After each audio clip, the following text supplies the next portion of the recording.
Good afternoon, everyone. Today we'll be talking about maladjustment um, with the teachers.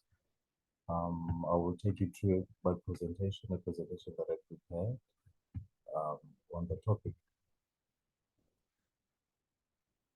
Start from the beginning. Okay. Now, this maladjustment within the teaching profession has become something that is constant and that's happening over and over and over again, and it's affecting every learner, every school, a mother to a father to everybody that has to be. But of course, now it contradicts with learning. The learning can take place when these things happen. When one teacher has this type of mentality. Now, what is maladjustment? Now,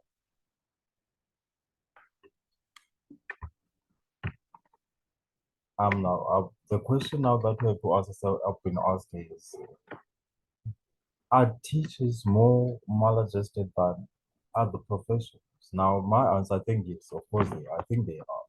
Because now you look at the schools that we teach, or the public schools with a lot of classes and a lot of students and a lot of learners, and the numbers just keep on increasing. And for us teachers, there's not a lot of support that's happening. So these type of things may cause a teacher to feel a bit of maladjustment. And in most cases, you find parents or society blaming the teacher because there's no result, and then as a teacher, to always be on your way, always go around, always worried about what's happening, whose learner is this, why is this learner not doing their work, the marking that we have at the end of the day. And you find in most cases that teachers, when they teach one subject, they have to probably teach about what, 4 or 5 classes. Well, not 5 classes. I think that's a bit of an exaggeration. But we look at maybe, let's say, 3 classes. So you have 3 different classes or 3 different grades, perhaps one grade 12, one grade 11, and one at grade 10, of which all across all these classes you're teaching life sciences, for example, and you find that there's a lot of them. You find that in the grade 12 class is probably 60, in the grade 11 class there's also 60 there, it's 50 maybe in the grade 10 class. Now, those numbers always put the teacher under pressure. And out of all of these, all teachers are always complaining about salaries being low and not motivational enough for them to keep up with all the work and all the stress and all the workshops that go around from just being a teacher. Now, I read an article online while I was doing this assignment, and I came across uh, something that Morrison wrote, an article on teachers being maladjusted. So what he said was teachers and school leaders or teachers are more likely to be maladjusted because they get stressed with working with you know a lot of numbers with people, a lot of numbers in school, a lot of numbers in class, a lot of blame and all those kind of things come into play. And as a person, you begin to feel a bit of, the distress, the anger, and all those kind of things, of which those are the symptoms that we're looking at. Someone that's, you know, restless, you always tired in class, always sitting down, you are hangover because you don't necessarily feel the need of being there or being a teacher. You always feel a bit smaller.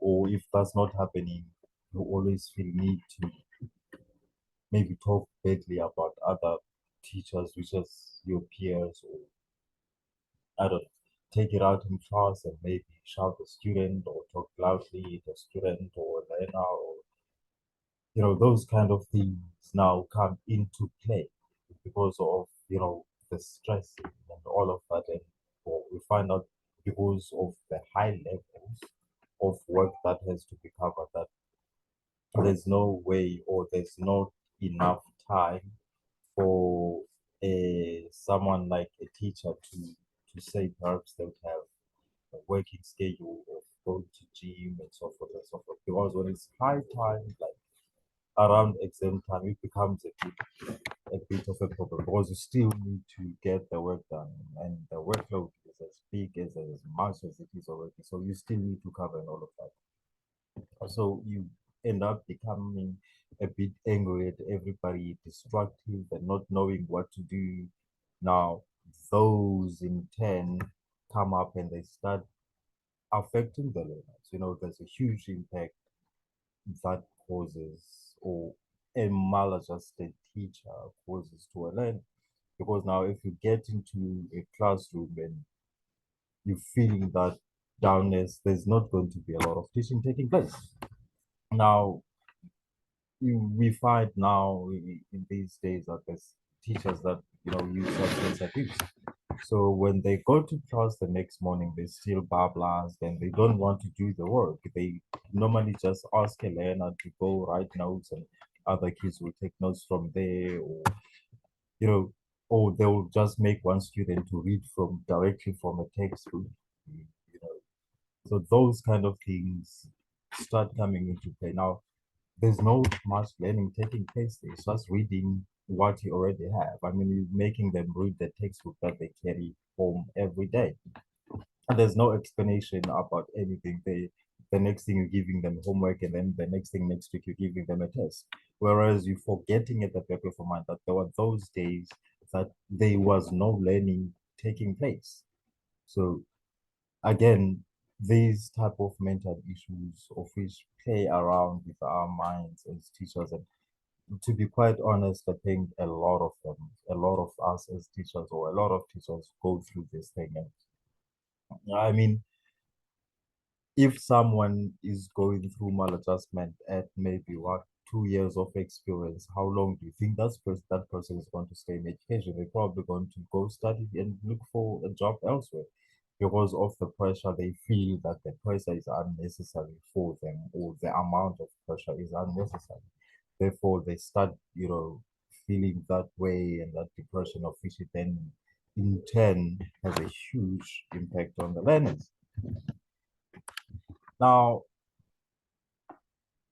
we need to always come back to motivation. You need to always come back and ask your question, why are you here? Why are you doing this? Is this what you wanted to do, you know, on a daily basis, so that you remind yourself the type of career that you chose, you know, so that you don't feel the need to drag your feet to it, because at the end of the day, there was something that initially triggered you to taking the career, and we need to always find a way of reminding that, of remembering that, and reminding ourselves as to why exactly we're doing that. And as I said, we find it very difficult to have a working schedule, and therefore, I think that that is one of the biggest issues. And I think everyone needs to have some sort of working schedule. I know with a lot of pressure and a lot of that, but at some point you need to have some sort of a working schedule, for that will then make you be able to keep up with your work.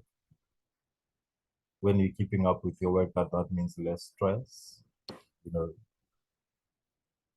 So you get to that situation whereby learning can take place a bit easy for you, because you do have extra, activities that you do after school.